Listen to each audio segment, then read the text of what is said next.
오늘 말씀은 하나님께서 깨끗하게 하셨다는 겁니다. 하나님께서 깨끗한 거니까 깨끗한 거는 받아야 되겠죠. 그래서 우리 가운데 모든 사람들을 다 받으시는 은혜 있게 되기를 바랍니다. 20세기 후반에 큰 두 사건이라고 하면은 베를린 장벽이 무너진 것과 구소련이 무너진 것입니다. 왜 무너졌는가? 전쟁을 해서 무너진 게 아니고 인간의 그 자유에 대한 열망이 어떤 체제나 사상도 막을 수 없다 하는 것을 아주 극명하게 보여준 사건입니다. 자유와 평등과 같은 인간의 보편적인 가치보다 훨씬 더 본질적인 가치는 복음입니다.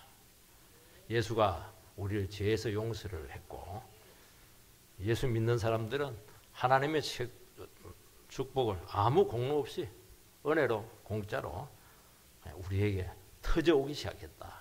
왔다 하고 그러면 안 되면 댐이 막 터지듯이 막 터져서 천국이 우리에게 밀려온 겁니다. 그래서 미신에 빠졌던 사람들, 무지에 빠진 영혼들, 억압에 빠진 사람들, 죄와 그 죄가 난 모든 사슬에 헤매고 있는 모든 인생들에게 진정한 영혼의 자유를 주었고 인생의 가치를 회복해 주는 이 어마어마한 소식이 우리에게 오게 되었다 하는 것입니다. 하나님께서는 원래 세상을 창조하시고 인류에게 바로 이 비전을 그들에게 전하기를 원했습니다.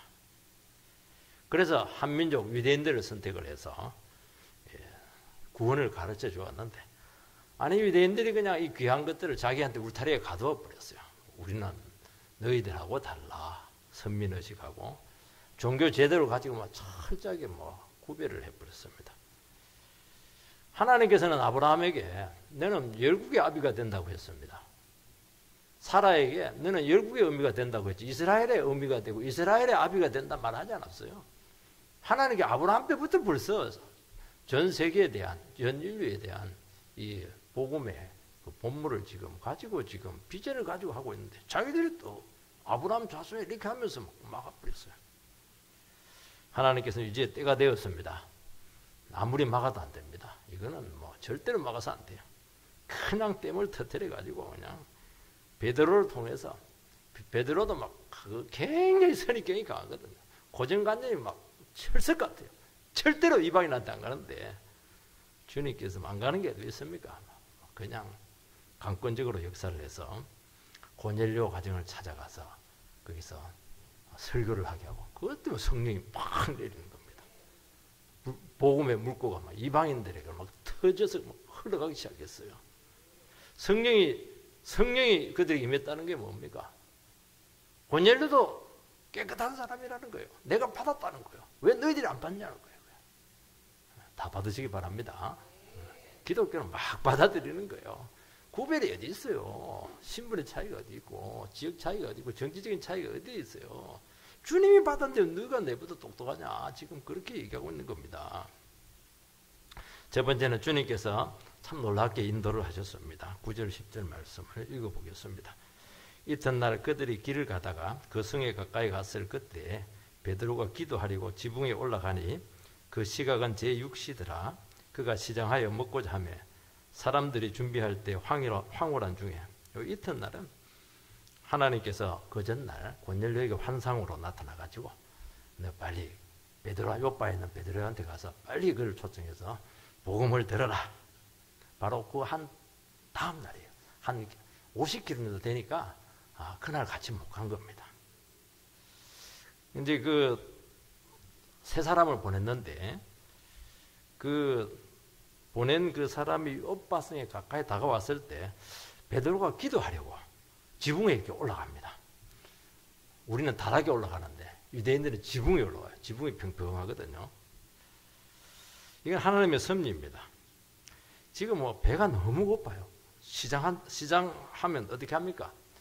막 화가 나면서 왜 밥 빨리 안 주는 거야? 이러면서 재촉하고 소뚜껑 열어보고 이럴 텐데 이상하게 배가 그리 고픈데도 불구하고 베드로도 못 참아요. 성격이 성질이 급해서 유대인들은 그 지붕에 올라가려고 하면 우리처럼 이렇게 거실에서 올라가는 게 아닙니다. 밖으로 나와가지고 바깥 계단로에서 올라가야 됩니다. 배가 고프면 짜증이 나고 화가 나고 막 기도가 잘 안 됩니다. 이게. 근데 이상하게 그날따라 밥을 안 먹었는데 막 기도하고 싶은 거예요. 이 마음을 누가 주셨습니까? 하나님이 주신 겁니다. 여러분, 우리는 막 세상에 기도 안 하다가 어느 날 안 돼, 이리 살면 안 되지, 내가 기도해야지, 이 마음을 누가 주셨어요? 밥이 나오잖아요. 그 마음을 주면 어떻게 해야 됩니까? 아, 이거는 뭐 이상한 생각이야, 그러면 안 되고 순종해야 돼요. 그 마음 생기는 게 기적이에요. 우리는 놀고 싶고 자고 싶고 보고 싶고 그러는데 뭐 기도해야지, 물을 끓는 게 얼마나 힘든 줄 아세요? 이거 물을 끓는 게 이게 관절염도 안 걸렸는데 이거 뭐 굉장히 어려운 겁니다. 물을 끓여야지. 그럼 어떻게 해야 됩니까? 물을 끓여야지요. 여보, 이리 와, 우리 손잡고 기도하자. 이거 누가 준 마음이에요? 이게 하나님이 준 마음이에요. 손잡고 기도해야지. 그럼 역사가 나타나는 겁니다. 제 영혼 찾아가야지. 세상에 안 찾아갔는데 이 마음을 주님이 주셨어요. 이상하게 도와주지 않으면 안 되는 그 부담감이 막 생겼습니다. 이런 마음은 절대로 저절로 생기지 않습니다. 성령께서 주시는 마음이에요. 왜냐하면 주님께서 주시는 마음은 우리 마음하고 달라요. 우리 마음에는 우리 기본적인 성향하고는 막 그냥 좀 거리낄 때가 참 많습니다. 우리는 놀고 싶고 자고 싶고 죄 짓고 싶고 막 이런 거 하는데 우리 막 예배 가자. 아마 오늘도 이렇게 순종해서 오신 분도 계실 것 같아요. 그런 분들에게 큰 축복이 되기를 축원합니다. 그럴 때는 만사를 제쳐놓고 순종해야 됩니다. 어떤 분들이 교회에 딱 오면은 교회 필요가 눈에 보여. 10년 다닌 사람도 교회 필요가 안 보이는데 그 사람은 뭐 교회 부족한 부분이 눈에 보이는 거예요. 뭐 헌금하고 싶으면 막 드는 겁니다. 교회 필요가 보인 것은 돈이 많이 드는 거예요, 이게. 그것도 어떻게 해야 됩니까? 더 기도해보고 상의해보고 이래야 되겠다 이러면 안 되고 이건 그냥 순종하는 거예요. 이런 마음은 절대로 인간 본성에서 나오는 게 아닙니다. 주님이 주신 마음이니까. 얼마나 좋은 겁니까? 사도행전 9장 32절 말씀을 여러분들 같이 찾아보시기 바랍니다. 띄워주시기 바랍니다. 사도행전 9장 32절 같이 읽습니다. 시작.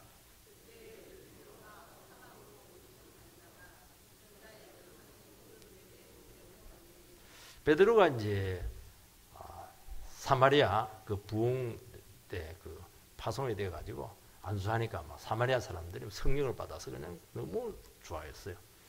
그 사명을 마치고 이제 예루살렘으로 돌아오는데 그 사마리아에서 그 예루살렘까지 오는데 그 북쪽 지역이잖아요. 그 지역을 이제 이렇게 순방을 합니다. 그 애들이 막 생겨가지고.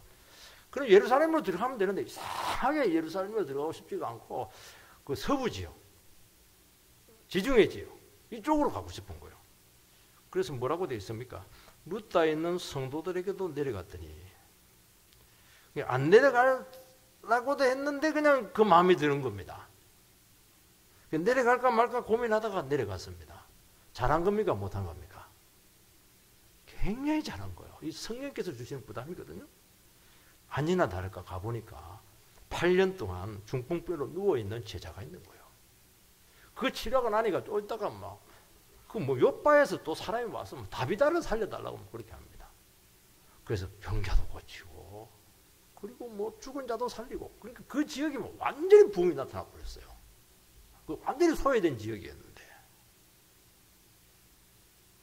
그러고 나서 이제 사역이 끝나고 나서 43절 말씀을 읽어보면은요 뭐라고 되어 있냐니까 9장 43절 베드로가 요바에 여러 날 있어 시몬이라 하는 무두장이의 집에 머무니라. 사역이 끝났으면은 예루살렘 교회로 돌아가야죠. 왜냐하면 베드로가 담임 목사님이시니까. 그런데 그걸로 안 가요. 왜냐하니까 주님께서 가라 사인이 없습니다. 무두쟁이가 뭐냐니까 이 가죽 제품을 만들어서 판매하는 겁니다. 혁띠 같은 거 이런 거 만드는 겁니다. 여러분 가죽 제품을 만들려고 하면은 짐승의 사체를 만져야 되는 아주 부정한 직업입니다. 유대인들은 시신을 만지면 안 돼요. 그래서 신신을 만지면 반드시 정결례를 해야 되는 겁니다. 그래서 굉장히 우리나라 백정처럼 굉장히 경물받는 직업입니다. 근데 어떻게 간지는 모르겠지만은 아주 좋은 집도 많을 텐데 무두장이 집에서 그냥 거기 있는 겁니다. 부담을 얻게 가면서 그 가만히 있는 거예요, 이게. 그러니까 경매를 받는 집이니까 같은 동네에 살 수도 없어요. 막 외딴 집에 이렇게 있는 겁니다. 나중에 그 고넬료에 있는 사람들이 찾아오기 쉬운 거예요, 그게. 외딴 집에 있으니까.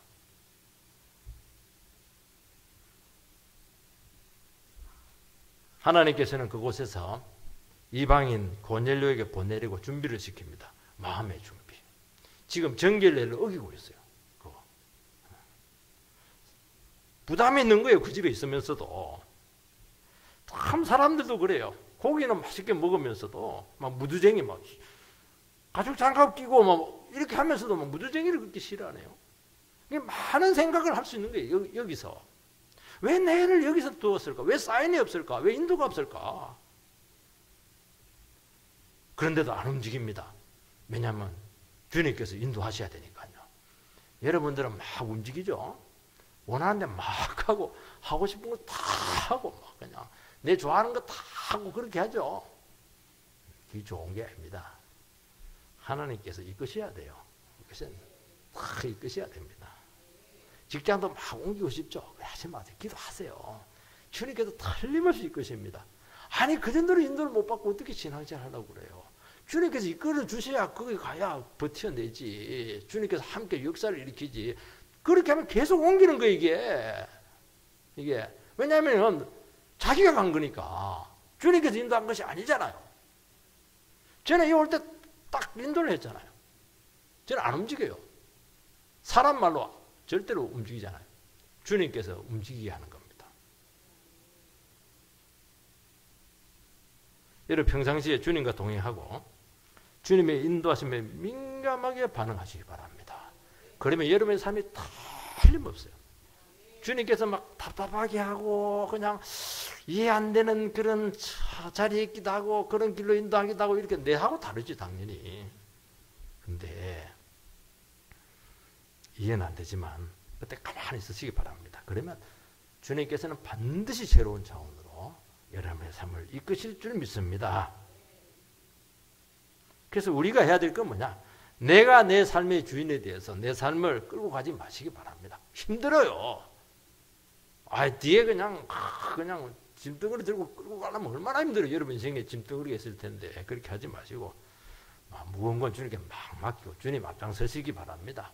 주님 운전하세요. 나는 뒷자리에 앉을 테니까 얼마나 쉬워요. 그렇게 꼭 살아가시기 바랍니다. 그럼 재밌습니다. 신바람 나요. 주님께서 어려운 거 다 해결하니까 앞에 가면서 뭐 좋은 길 앞에 가는 사람이 신경을 많이 쓰지 않겠습니까? 나는 따라가면 돼요. 생각에 따라서는 또 답답해서 그렇지 제일 안전하고 확실하고 여러분의 삶과 뭐 뻔한 길이잖아요. 그거. 세상 가는 길이고 똑같은데 어떻게 가치 있는 길을 살아갈 수가 있겠습니까? 꼭 주님께서 여러분의 삶을 이끌어야 되기를 주의 이름으로 축복합니다. 두 번째는 베드로의 편견에 도전을 했습니다. 11절에서 16절 말씀 우리 한 절씩 같이 나누어서 읽도록 하겠습니다. 11절에서 하늘이 열리며 한 그릇이 내려오는 것을 보니 큰 보자기 같고 내 길을 메어 땅에 들이웠더라.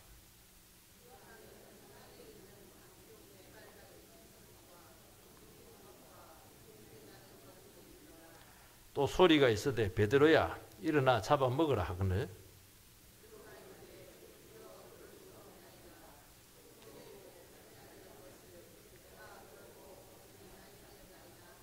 또 두 번째 소리가 있으되 하나님께서 깨끗하게 하신 것을 내가 속되다 하지 말라 하더라. 이런 일이 세 번 있은 후 그 그릇이 곧 하늘로 올려져 가니라. 이제 기도를 하려는데 갑자기 정신이 어지러질하면서 환상이 그냥 보였습니다. 환상은 언제 보인다고 했습니까? 낮에 보입니다. 밤에는 꿈으로 나타납니다. 근데 하늘에서 한 그릇이 내려오는데 큰 보자기 내기에 딱 이렇게 줄이 매달려갖고 내려왔는데 그 안에 보니까 여러 가지 짐승들이 있었어요. 그걸 다 잡아먹으라는 겁니다. 베드로는 이 짐승들은 속되고 깨끗하지 않아서 잡아먹을 수 없습니다. 완강히 거부합니다. 언제든지 먹지 아니하였다. 이 말은 뭐냐? 어릴 때부터 철저히 지킨 율법의 규정이라는 겁니다. 레위기 이 배경이 어디냐면은 레위기 11장입니다. 레위기 11장에 보면은 하나님께서는 그 정결한 짐승과 부정한 짐승을 구별을 합니다. 부정한 짐승은 먹지 말라고 했습니다. 그러니까 막 베드로가 지금 막 배가 고파가지고 너무 시장길을 느끼는데도 불구하고 막 먹으라 이렇게 하니까 막 역증을 내면서 어떻게 나에게 이런 걸 먹게 하실 수가 있습니까? 하나님도 너무 하시네요. 그렇게 하면서 거부합니다. 몇 번? 3번을 거부합니다. 베드로는 3분하고 좀 관계가 많아요. 3분 부인하고 3번 사랑받고 막 그렇게 하고 이번에도 뭐 3번 부인하고 막 끝까지 하나님이고 뭐고 상관없어요. 하나님 아무리 깨끗하다 해서 나는 안 되는 거 안 되는 거예요. 베드로인데 어떻게 될 수 있겠습니까? 그래서 끝까지 그 유혹을 물리치는 하나님의 말씀을 거부했습니다. 레위기 11장에 보면 이제 짐승의 구별법이 나옵니다. 이제 먹을 수 있는 거, 먹을 수 없는 건데요. 먹을 수 있는 건 뭐냐? 짐승 중에서 굽이 갈라진 거 있어요. 그 대sek임질을 하는 것이 있습니다. 그거는 먹을 수가 있어요. 돼지는 이제 안 되는 건 돼지는 하의를 신고 있고 굽은 갈라져 있는데 이 대sek임질을 안 해요. 돼지는 탈락이 소 같은 걸 먹죠. 물고기 중에서는 이제 지느러미가 있고 비늘이 있는 것은 먹습니다. 붕어 같은 거. 근데 미꾸라지 추어탕에 먹으면 안 됩니다. 장어탕에 먹으면 안 돼요. 이거는 비늘이 없어요. 새 중에서는 이제 가정이 여기는 것들이 있습니다. 가정이 여기지 않는 것들은 뭐 독수리라든지 까마귀 그거 먹으면 안 되거든요. 까마귀 고기 그거 머리도 나빠지고. 곤충 중에서 이제 날개는 있고 네 발로 기어 다니는데 뛰어다니는 거는 먹습니다. 기어 다니면 안 돼요. 바퀴벌레는 이제 네 발인데 이게 기어 다녀요. 그래서 그건 안 됩니다. 바퀴벌레 먹으면 안 됩니다. 대부분의 파충류는 이제 부정한 음식입니다. 우리는 뭐 사철탕 이래가지고 뱀탕 이런 먹고 이러는데 이스라엘 사람들은 못 먹어요. 딱 듣고 봐도 이 음식들이 좀 거부감을 일으키는 혐오식품들입니다. 베드로는 이 1500년 이상 지켜온 이 음식급에 아주 철저했습니다. 그러니까 예수님께서 오셔가지고 해결했는데도 불구하고 유대인의 잔재가 복음으로 지켜지지 않았습니다. 마가복음 7장 15절 16절 말씀을 띄워주시기 바랍니다. 마가복음 7장 같이 읽겠습니다. 시작. 무엇이든지 밖에서 사람에게로 들어가는 것은 능히 사람을 더럽게 하지 못하되 사람 안에서 나오는 것이 사람을 더럽게 하는 것이니라. 예수님의 선포입니다. 위대한 선포죠. 손을 아시고 자꾸 먹고 이러니까 불길하다 그렇게 바리새인들 하니까 아니라는 거예요. 밖에서 들어오는 것이 우리를 더럽게 하는 것이 아니고 그거는 먹고 뒤로 나가는 겁니다. 안에서 나오는 것이 더럽다는 거예요. 왜냐 인간의 본성이 너무 더러워가지고 막 욕하지 막 온갖 그냥 더러운 거 다 나오잖아요.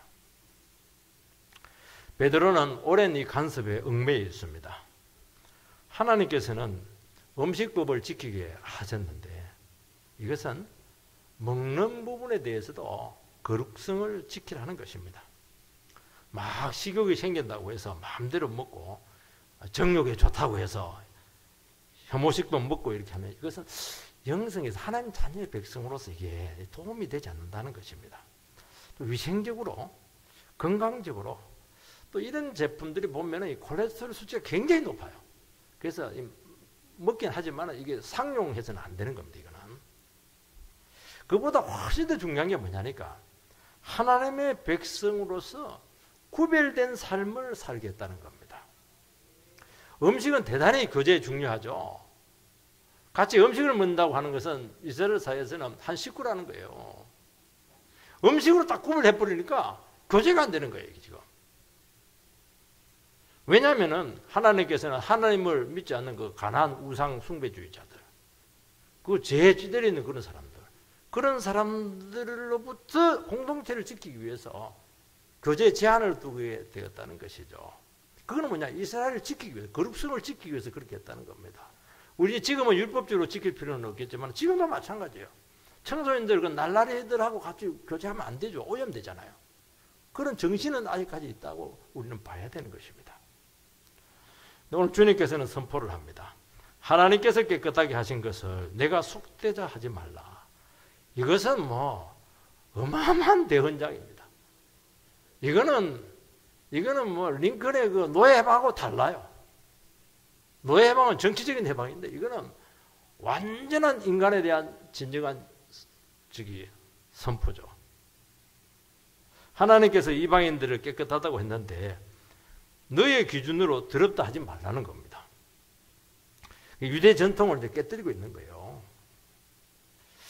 유대인들은 음식법을 한 1500년 동안 지켜오면서도 불구하고 왜 이것을 지켜야 되는가 구체적인 이유를 알지 못했습니다. 그 이유를 설명을 하지 않았어요. 그 레위기를 한번 꼭 읽어보시기 바랍니다. 물론 혐오식품도 있기도 하지만은 또 맛이 없는 것도 많지만은 호랑이 같은 맛없잖아요. 그렇지만 여전히 미치들이에요. 돼지고기 같은 경우는 보편적인 음식입니다. 우리나라 사람이 돼지고기 먹지 말하면 안 되죠. 이것도 맞지도 않아요. 근데 이게 베드로를 통해서 풀리기 시작했습니다. 1500년 만에 왜 하나님께서 이거 구별하겠는가 하는 것을 풀리겠다는 거예요. 그거는 뭐냐? 예수의 피가 유대인이나 이방인이나 차별 없이 깨끗하게 했다는 것입니다. 할렐루야. 예수 오기 전까지는 그렇게 해도 돼요. 예수 오고 나서부터는 이제는 상관없다. 모든 사람들은 죄인이고 구별이 없다. 헬라인이나 이방인이나 차별이 없느니라. 자유자나 종이나 차별이 없느니라. 그래서 모든 편견과 차별을 다 깨뜨리는 아주 위대한 구절이 되었습니다. 그 증거가 뭡니까?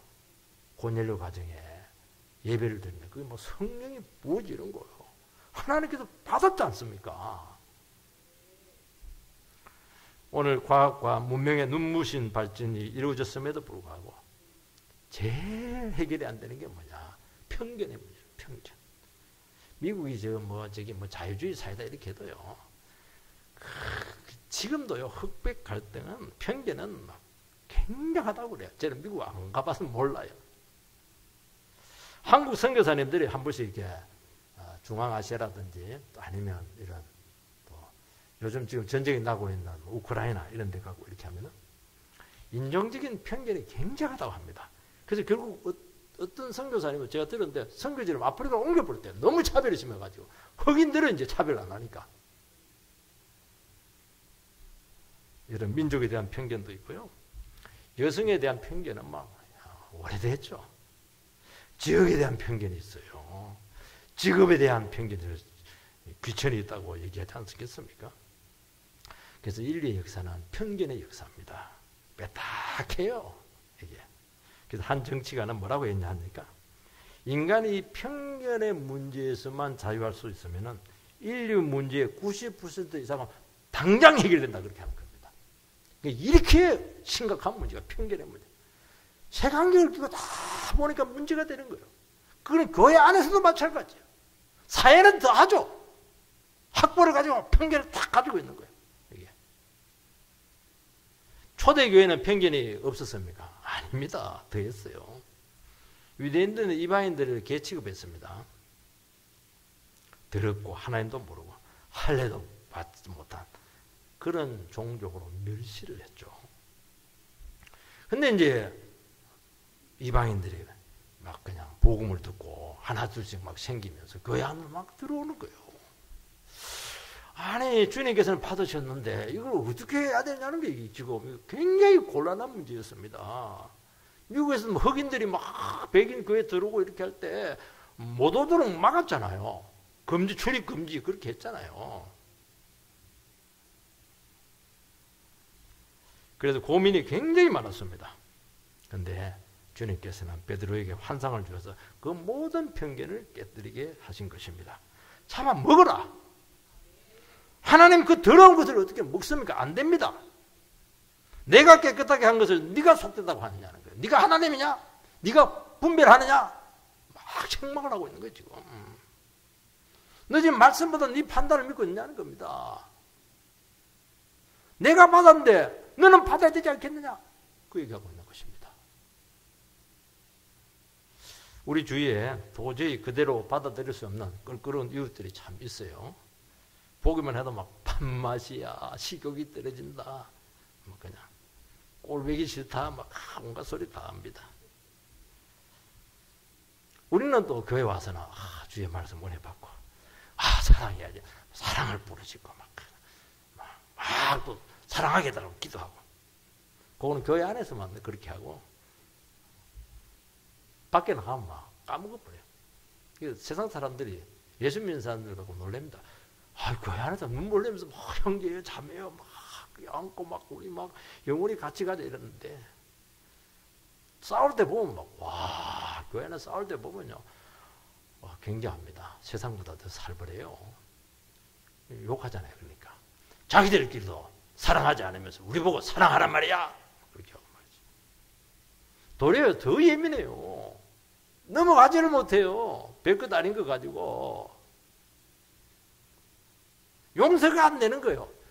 이놈 봐라. 이러면 딱 얹혀버리면 막 이렇게 걸리면 절대 소화가 안 됩니다. 싹 내려가야 되는데 내려가지를 않는 거예요. 이게. 뭐라고 하고 있습니까? 편견이 아직도 우리의 교제를 가로막고 있습니다. 주님께서 그 영혼을 받으셨어요. 너도 받으라는 겁니다. 로마서 14장 3절 말씀을 띄워주시기 바랍니다. 로마서 14장 3절. 로마 14장 같이 읽겠습니다. 시작.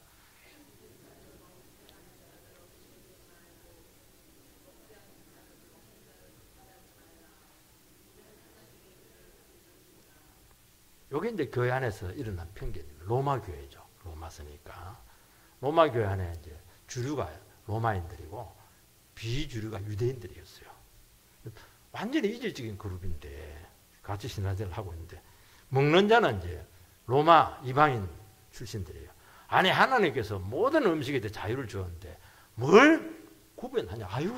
유대인 저것들이 까다롭네. 유대인들 입장에 봤을 때는 그 수천 년 동안 내려온 그 간섭인데 이것들이 막 그때 나온 고기들은 전부 다 성전에서 바쳐져서 나온 거니까 우상 숭배한 고기잖아요. 그리고 막 아무거나 먹고 막 뱀도 먹고 이렇게 해버리니까 막 저것들은 경건하지도 않고 막 지저분하다 이러면서 먹는 자는 먹지 않는 자는 막 업신을 여기고 말이야. 먹지 않는 자는 먹는 자는 막 비판을 하는 거예요. 이게. 업신 여기고 비판하면 싸움이지 뭐. 그때 바울 사도가 뭐라고 합니까? 이는 하나님이 그를 받으셨습니다. 너희 양쪽 다 받았다는 거예요. 다 받았다는 거예요. 이 편견이죠, 편견. 하나님께 한번 결정적으로 예수의 보혈의 피로 받았다는 겁니다. 끝! 그렇게 되는 거예요. 본질은 똑같다는 거예요. 왜 비본질적인 문제를 가지고 의심을 하고 비판하고 니하고 맞지 않다고 배척을 하고 신앙 컬러가 좀 다르다고 해서 그 좀 시간 지나고 이렇게 하면 말씀 듣고 복음 듣고 이렇게 하면 다 희석이 돼가지고 하나 되게 될 텐데 왜 그걸 못 봐주냐는 게 못 봐주고 비판하고 경멸하고 너랑 같이 못 놀겠다 그러고 밥도 같이 안 먹고 그 사람 교회 가는 교회는 나는 안 가겠다 그렇게 하고 왜 그렇게 하냐는 게 다 관점의 차이라는 거예요.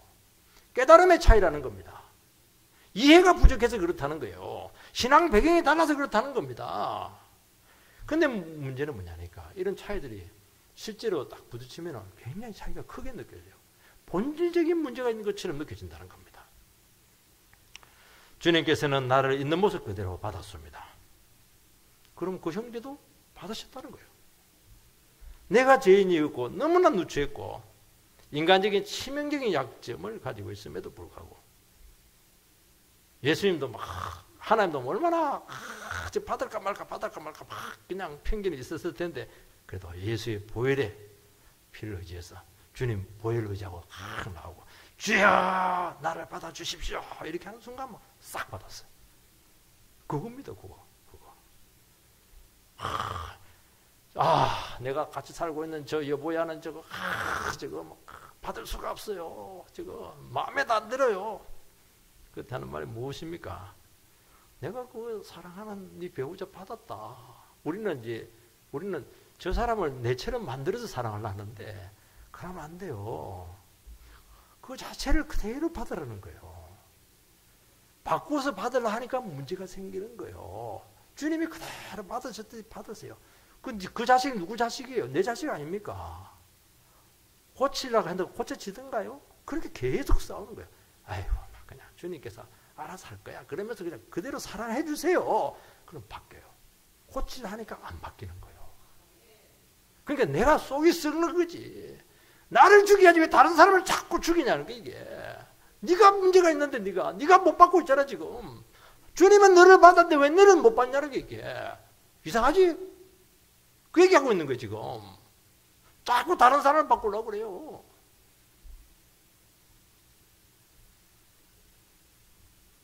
우리 힘으로는 사실 안 됩니다. 그래서 자꾸 복음을 선포를 해서 은혜를 받게 해야 됩니다. 내가 죽을 죄인이었고 주님의 일방적인 사랑으로 자녀가 되었습니다. 그럼 그 형제에 대해서 주님께서 대신 죽어주셨고 우리가 그 형제와 그 자매를 보고 용서하는 게 아닙니다. 그 형제와 자매를 위해서 십자가 보혈의 피를 흘려진 그 주님을 보고 용서를 하는 거예요. 용서하는 거 그렇게 하면 주님께서 그 영혼을 이렇게 역사를 하는 겁니다. 그 사람은 내 사람이 아니에요. 주님의 사람이에요. 주님이 알아서 책임을 져주겠다는 거예요. 그 믿음이 없냐는 거예요 지금.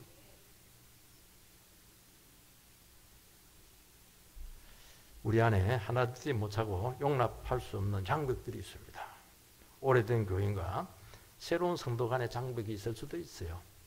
그래서 기존에 있는 분들은 고유한 것을 지키려는 경향이 있죠. 언제나 마찬가지예요. 새로운 분들은 자기 자신의 것에도 공동체 안에서 인정되기를 원하고 있는 거예요. 그거 어떻게 다 맞춰줘요? 안 되는 거예요. 양보해야지 서로. 인간의 힘으로는 안 돼요. 지속적으로 복음을 선포해서 이거는 주님께서 받으셨구나. 이 본질적인 부분이구나.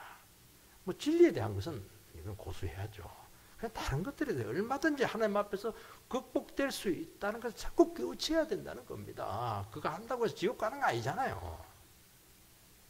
그래서 배려 차원에서 시간을 두고 접근을 하면은 전부 다 수용이 됩니다. 급하게 끄고 하면 안 돼요. 자연스럽게 되도록 그렇게 해야 되는 겁니다.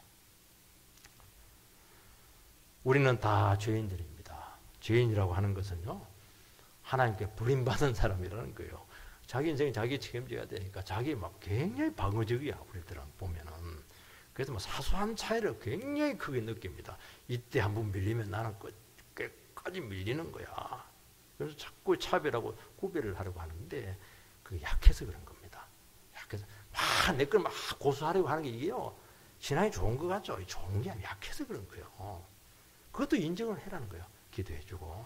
그래서 자꾸 은혜를 받으면 은혜는 강력히 하거든요. 세상에서 최고로 힘센 게 뭐냐? 뽀빠이가 아니고 은혜 받으면 사람이 굉장히 강해져요. 전부 다 품을 뿌립니다. 녹여내는 거예요. 싹 녹여내시기 바랍니다.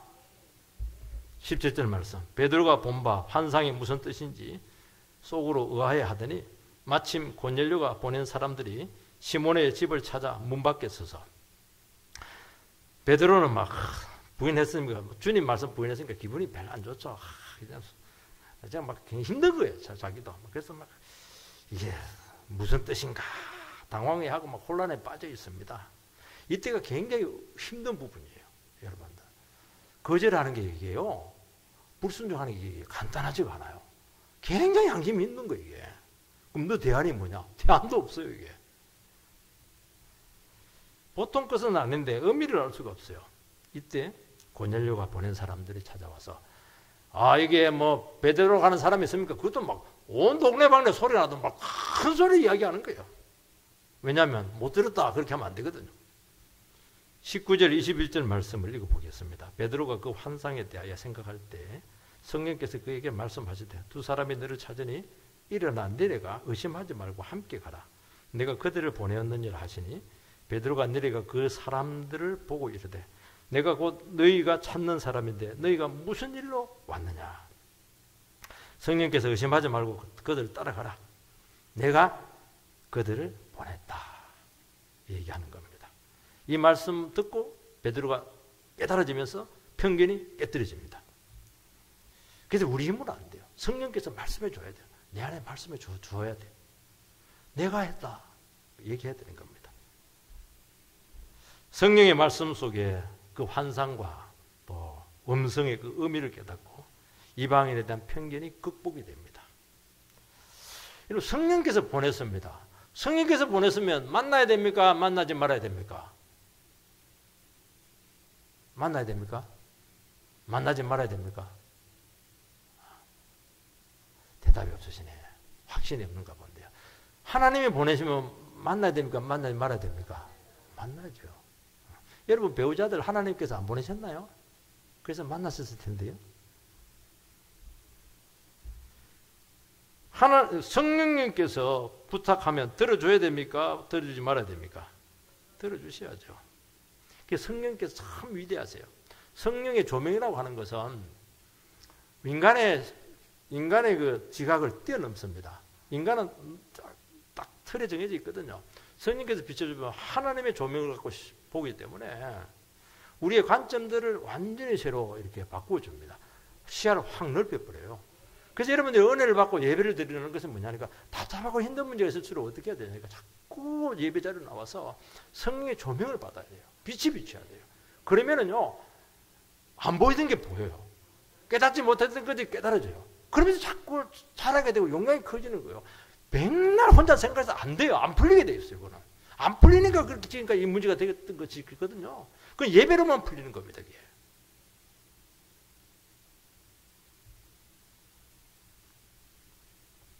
한 번도 고려해보지 않았죠.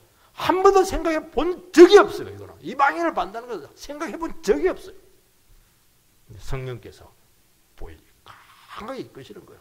지금 완전히 주님께서 역동적이잖아요. 타이밍하고 다 맞아버리잖아요. 이거 모든 게 악구가 딱 맞잖아요. 이게 누가 한 겁니까 그거? 주님께서 하셨잖아요. 주님께서 하신 걸 어떻게 거부를 해요?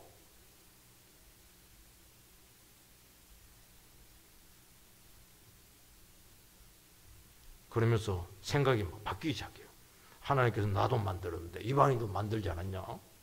주님을 나 세 번 부인해서 용서받았는데 고넬료는 나보다 낫다. 이방인 내보다 더 뛰어나다.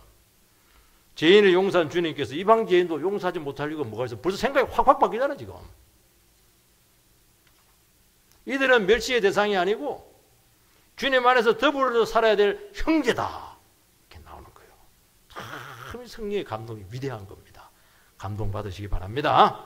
그러면 하나님처럼 마음이 막 그렇게 넓어져요. 영혼이 막 성숙해져요. 어느 누구도 편견 없이 같이 살아갈 수가 있고 다른 영혼을 세워주는 진정한 자유로 살아가게 될 줄 믿습니다. 이렇게 하는 거예요. 이렇게 교회 생활을 이렇게 하는 거예요. 내 마음에 맞는 사람이 누가 있어요? 내 마음에 맞는 사람이 거의 없다고 하는 것은 여러분들이 정말 속이 밴댕이 같다는 거예요. 넓히시기 바랍니다. 그거 틀린 거예요. 여러분 말씀과 성령의 빛 속에서 인간관계를 맺어가시기 바랍니다. 그런데 특징이 하나가 있어요. 우리 마음을 넓히는 것. 성령께서 하시는 것은 먼저 나를 깨뜨립니다. 인간의 제도가 맞는 고정관념을 깨뜨리는 거예요. 22절 하반절 보면 당신을 그 집으로 청하여 말씀을 드리려 하느니라 한데 그 온 그 사람들이 그는 참 경건한 사람이라고 고넬료는. 그런데 당신을 초대하려고 하는 이유는 뭐 밥을 같이 먹으려고 하는 것도 아니고 기적을 원하는 것도 아니고 기도하고 상담하기 위해서 하는 것도 아니고 말씀을 듣고 싶다는 거예요. 말씀을 듣고 싶어 하는데 어떻게 구분을 해요? 고넬료는 복음의 가치를 알았다는 겁니다. 여러분 이 세상에서 최고로 위대한 게 뭐냐? 말씀의 가치를 아는 거예요. 그러면 뭐 이방인이든 종이든 아무 상관 말씀을 저렇게 사모하는데 왜 우리가 막아요? 말씀을 완전히요 말씀에 사모하면요 바로 형제가 돼버립니다. 너무 신기해요. 최고의 가치입니다 이거. 그래서 인간의 한계와 가치와 편견이 문제가 되지 않을 줄 믿습니다. 그런 은혜 가운데 서게 되기를 주의 이름으로 축원드립니다.